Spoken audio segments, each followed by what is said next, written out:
Nou Monique, Ja. wat zie je er prachtig uit. Ja, toga De dus. wilde beesten. Kom uit je zwembadje drinken. Qua beweging zijn we ook een beetje op fundering. Welkom bij weer een nieuwe aflevering van Aan tafel bij. We zitten op dit moment nog steeds in Bar Salut in Axel. En ik denk dat we er weer een nieuwe crisis bij hebben in Zeeuws-Vlaanderen. Alsof het nog niet genoeg geweest is vorig jaar, hebben we volgens mij echt een nieuwe crisis. En daar praat ik over met Marleen en Ankie. Welkom hier aan tafel. Dankjewel, fijn dat we hier mogen zijn. Ja, Marleen, hebben wij ook echt een crisis? Ja, ik vind van wel. In deze tijd van beschaving en het feit dat er al helemaal geen zwerfhonden meer zijn in Nederland, vind ik dat er ook geen zwerfkatten meer zouden moeten zijn. Ja. En dat aantal neemt niet af, maar eerder toe. Ja. Je hebt het woord katten net in de mond genomen, want dat heb ik natuurlijk nog niet verteld. Jullie zijn van de stichting Scheldekat. Ja. Wat doet de stichting Scheldekat? Wie zijn jullie, wat doen jullie? Wij vangen en vangen op.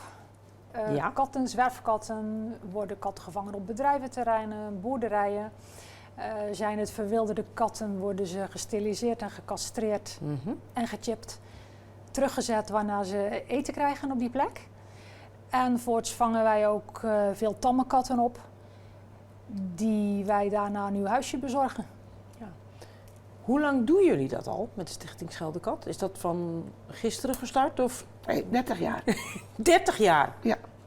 Dat is een behoorlijke tijd. Ja, in Zeeuws-Vlaanderen sinds 2017.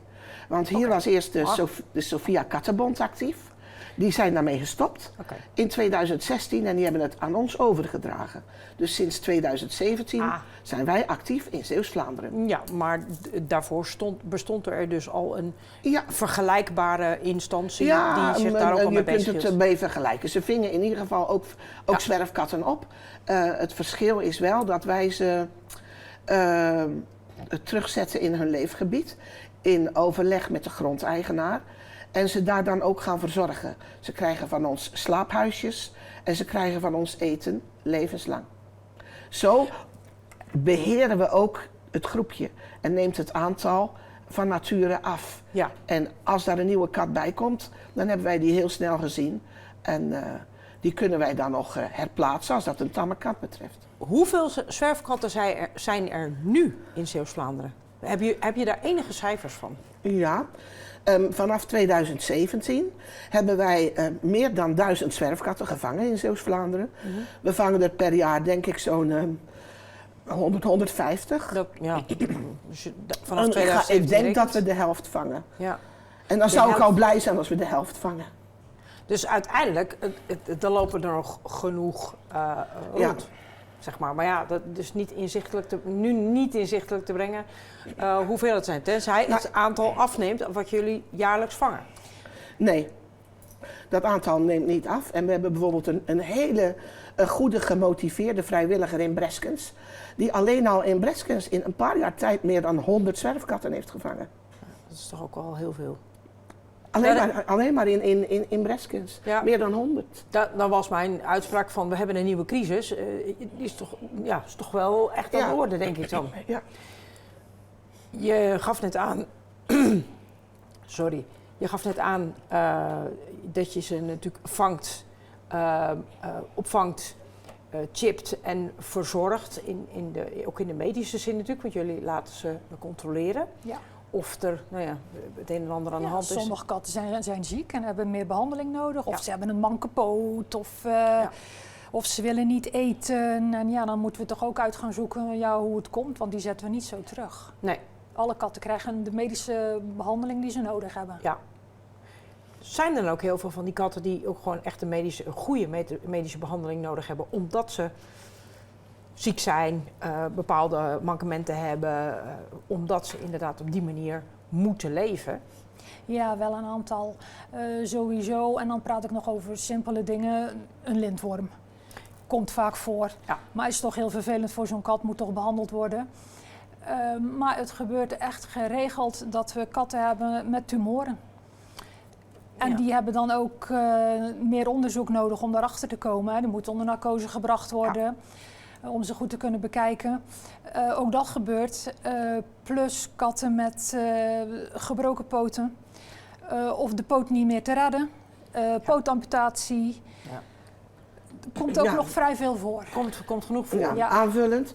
Er zijn ook een heleboel mensen die hebben wel een kat, maar nemen niet die verantwoordelijkheid daarvoor. En wat nogal eens voor kan komen bij katers bijvoorbeeld, is dat ze blaasgruis hebben. En als gevolg daarvan zijn ze onzindelijk. Dan plassen ze in huis. Ja. Dus dan zeggen ze, nou die kat die plast in huis, die mag niet meer naar binnen.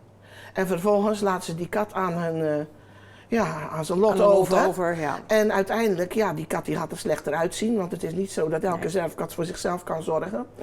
En uiteindelijk komt zo'n kat bij ons, als die geluk heeft. Ja. Ja, en dan blijkt zo'n blaasje vol te zitten met blaasstenen. En dan kan hij heel moeilijk plassen en heeft hij heel veel pijn. Ja. Dus dan vind je zwerfkatten die met achterstallig onderhoud, om het maar zo te zeggen. Nou, katten die Geen eigenlijk APK-schat. katten die eigenlijk geen zwerfkat horen te zijn. Nee. Maar gewoon Nee. nalatigheid van de eigenaren. Ja. En dan is het ook nog een drama op veel boerderijen. Gelukkig zijn er natuurlijk boeren die goed voor hun dieren zorgen. Maar er zijn er ook een aantal die de kat niet laten castreren. Die laten maar jongen. En katten moeten maar muizen vangen. Ja, Dat is wel een ouderwets gezegde een hoop in die wereld. dierenleed. Ja. Het komt nog steeds voor. Ja. Hoe kunnen we dit probleem nu te lijf gaan? Wat is de oplossing daarvoor? Of wat zou de oplossing zijn, volgens jullie? Kijk, katten die komen niet zomaar uit de lucht vallen. Nee. Het is ook geen inheemse diersoort, zoals hazen en konijnen en allerlei andere diertjes die wij zien in de natuur. Katten komen bij mensen vandaan. Ja. Dus de oorzaak van zwerfkatten ligt bij ons, bij ons als mensen. mens, ja. Wij hebben als mensen dit veroorzaakt, dat er zwerfkatten zijn. Is dan eigenlijk de enige oplossing ook gewoon niet dat we als mensen onze verantwoording nemen om Ja, tuurlijk. de beesten, onze Ja. katten als katen zijn te castreren en als vrouwtjes en je Ja. wil geen Ja. nestjes dat Ja. steriliseren. Ja. Is dat niet de oplossing? Ja, zeker alleen wel. helaas is het zo dat zoveel mensen die verantwoordelijkheid niet nemen. Ik denk als het niet verplicht zou zijn om een helm te dragen op je brommertje of een riem te dragen in de auto, dan zijn er toch een heleboel mensen die dat niet doen. Ik ook, ja. Maar jij zei net, volgens mij, voor honden is gewoon een plicht om ze te chippen, volgens mij. Honden moeten gechipt zijn, Ja. maar chippen alleen ben je er niet. Een hond mag ook niet los buiten lopen zonder baas. Ja.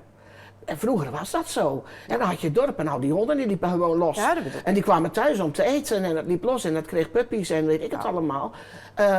Maar dat mag ook niet meer. Je moet je Nee. hond aangelijnd hebben en alleen daar, waar het is aangewezen, mogen ze loslopen, maar Ja, dan wel onder klopt. toezicht. Ja.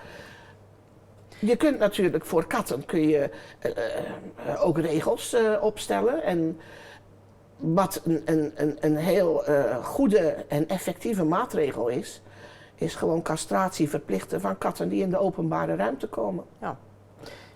Dat is om ons heen al wel een verplichting, Ja.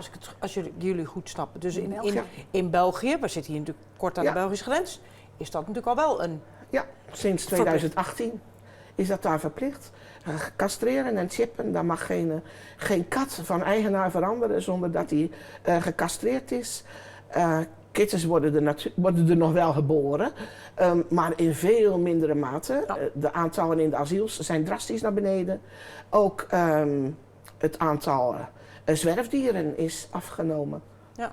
En het aantal, eerst waren we er in België, even kijken, want ik heb daar de cijfers toevallig van. Ja,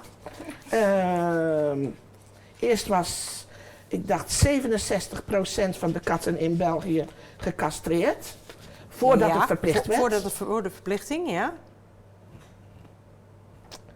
65% nota bene. Ja. En 2 jaar na de invoering van de verplichte castratie was al 91% van de katten gecastreerd. Dus dat scheelt toch aanzienlijk. En dat zorgt dan ook dat er een daling komt in de hoeveelheid zwerfkatten. Juist, Ja. juist, dat is het. Want, dat is ook een punt, men raakt al die kittens die geboren worden niet kwijt. Nee. Nee, dat is natuurlijk het hele punt. Want, mag ik even afmaken, want dat vind ik wel een belangrijk punt, daar denkt niemand aan. Maar per jaar sterven er in Nederland 1,5 miljoen kittens. Want er worden meer dan 1,5 miljoen kittens per jaar geboren. Oei, dat is nog wel heel veel. Dat is heel veel, maar daar is geen plek voor. Nee. Want er zijn 3 miljoen katten in Nederland en dat aantal blijft ongeveer gelijk. Ja. Dus als er 1,5 miljoen per jaar geboren worden, daar is geen plek voor. Nee. Er is maar plaats voor 300.000 nieuwe katten per jaar. Dat is, dan hebben we een behoorlijk overschot aan geboortes in dit geval. Ja, enorm. Ja. En hoe los je dat op? Ja. Dat los je alleen maar op door verplichte castratie. Ja. En dan zijn sommige mensen die denken, ja, en dan sterven die katten uit. Nou, dat is natuurlijk helemaal niet zo. Want ook al is 95% gecastreerd, dan nog worden er 600.000 kittens geboren per jaar. Om die regelgeving op die manier te krijgen, die verplichte castratie, hebben we natuurlijk de politiek nodig. Hebben we natuurlijk de gemeentes en misschien ook wel de landelijke politiek nodig. Nou, we zitten hier in Zeeuws-Vlaanderen. Dat gaan we hier nu vanavond niet opgelost krijgen. Nee, niet vanavond. Nee, niet vandaag. Jullie vangen in Terneuzen. In Zeeuws-Vlaanderen vangen jullie kat op. Je zei net een dame in Breskens. Ja, uiteindelijk wordt het natuurlijk overal. Maar je vangt ze in Terneuzen op, zeg maar. Jullie hebben, als ik het goed begrepen heb, een nieuwe locatie waar jullie naartoe kunnen. Nou, wij hebben nog geen nieuwe locatie. We hebben sowieso onze opvang in Middelburg. Maar goed, dit is Zeeuws-Vlaanderen. Ja. Wij hebben een ruimte bij dierenkliniek Terneuzen in de Vlietstraat. Die gebruiken wij als kleine opvangruimte. Ja. Wij zouden wel heel graag een eigen aparte ruimte willen. Ja. Waar we iets meer plek hebben. Maar nog wel dicht bij de dierenarts. Ja. Want ja, onze katten hebben vaak medische hulp nodig. Ja. En sowieso, alles wat binnenkomt, wordt standaard gecastreerd. Ja. Dus daar zijn we wel mee bezig. Ja, want het is natuurlijk ook zo. Het is niet dat we zomaar eens af en toe 1 kat vangen. Maar wij vangen soms gerust 20 katten op 1 dag. Ja. Maar je kunt niet met 20 katten in die dierenkliniek aankomen. En uiteindelijk heb je daar denk ik ook mensen voor nodig om dat allemaal te kunnen doen. Ja, ook dat natuurlijk. Hè. Tot nu toe hebben we die wel. Maar als we die andere helft van het aantal zwerfkatten, wat nog niet aan bod is gekomen, als we die ook willen helpen, hebben we wel wat meer mensen nodig. Ja. Nu zitten we aan het begin van een nieuw jaar. Ja. Wat is jullie wens voor dit nieuwe jaar als het gaat in jullie stichting? Nou, als ik daar eens mee mag beginnen. Ja hoor. Ik wens sowieso dat eigenaren hun verantwoording nemen en hun kat laten castreren en chippen en correct registreren. Dat hoort er ook nog bij. Dat mensen verantwoording neemt en met de kat naar de dierenarts gaat en vervolgens ook de rekening kan betalen. Want ook dat gebeurt. Ja. En dan zou ik dus graag een eigen ruimte wensen. Wij zijn daar wel mee bezig. Dus ik hoop dat het plaats gaat vinden dit jaar. En ik zelf ben al zo'n 2,5 jaar vrijwilligster. Dat doe ik met alle liefde. En ik ben gelukkig niet de enige gekkie. Wij hebben een heel team. Ja. En gaat allemaal goed. Alleen ja, af en toe valt er natuurlijk wel eens iemand uit. En er zijn altijd nieuwe vrijwilligers welkom bij ons. Je werkt maar een deel van de dag. En je kan ook aangeven wanneer je kan. Ja. Maar jullie hebben gewoon elke dag mensen nodig. Ja. Om de opvang te doen, om de verzorging te doen, om alle werkzaamheden te doen. Elke dag moeten alle hokken schoongemaakt worden. Ja, de kattenbakken verschoond. Het is wel fysiek zwaarder werk. Ja, alles moet schoon. Ja, dat hoort er nou eenmaal bij. Ja. Maar je krijgt er heel veel liefde en knuffels voor terug. Ja. Behalve van heel wilde katten, daar denk je, Maar uiteindelijk komt dat goed, want jullie zitten tamme katten weer terug. Dus ik ga ervan uit dat dat dan ook wel... Ja, ze zijn komt allemaal tammer goed te krijgen. Jawel. Dus daar zoeken wij altijd nog enthousiaste mensen voor. Ja. Je krijgt heel veel liefde terug van de katjes. En ik hoop dus dat er eens een keer een plicht komt. Mooi. Want ik vind in onze opvang blijven katten te lang plakken. Omdat er gewoon zoveel katten zijn die een plekje nodig hebben. En dat is ook zonde, want je gunt ze gewoon allemaal een huisje. Het is natuurlijk een redelijke wensenlijst die jullie hebben natuurlijk voor dit nieuwe jaar. Maar laten we hopen dat er een belangrijk deel van uitkomt. Ja, ik heb ook nog wel een mens daarbij. Ja? Niet alleen dat katteneigenaren hun verantwoordelijkheid nemen, maar ik zie heel graag dat gemeenten hun verantwoordelijkheid nemen, want dat doen ze tot nu toe niet. Oh. Een gemeente heeft namelijk een zorgplicht voor zwerfdieren. Dat is wettelijke zorgplicht. Een gemeente is verplicht om 14 dagen lang voor een zwerfdier te zorgen. En dat doen de gemeenten niet. Nu op dit moment niet. Nee. Er is natuurlijk wel een asiel in Terneuzen. Ja. Hè? En een gemeente geeft subsidie aan het asiel om eigenlijk die zorgplicht te vervullen. Maar ja, het aantal zwerfkatten wat wij vangen, Groeit wat boven de hoofd. dat kan helemaal niet in zo'n asiel terecht. Wij kunnen in een paar dagen net zoveel katten vangen als een asiel in een heel jaar opvangt. Ja. Dus die gemeenten moeten hun zorgplicht nemen en die kunnen heel makkelijk in de APV, in de Algemeen Plaatselijke Verordening, op gaan nemen dat katten die in de openbare ruimte komen verplicht gecastreerd moeten worden. Ja. Want zo zijn er ook regelingen voor honden en hondenpoep en honden die aangeleid moeten worden. Voor de kat en dat kan voor een kat ook. Helder. Dank jullie wel voor jullie uitleg. Ik hoop inderdaad voor jullie dat dit nieuwe jaar jullie wensen volledig in vervulling gaan. Laten we we gaan het zien. Voor de kijkers, dank u wel voor het kijken en graag tot een andere keer.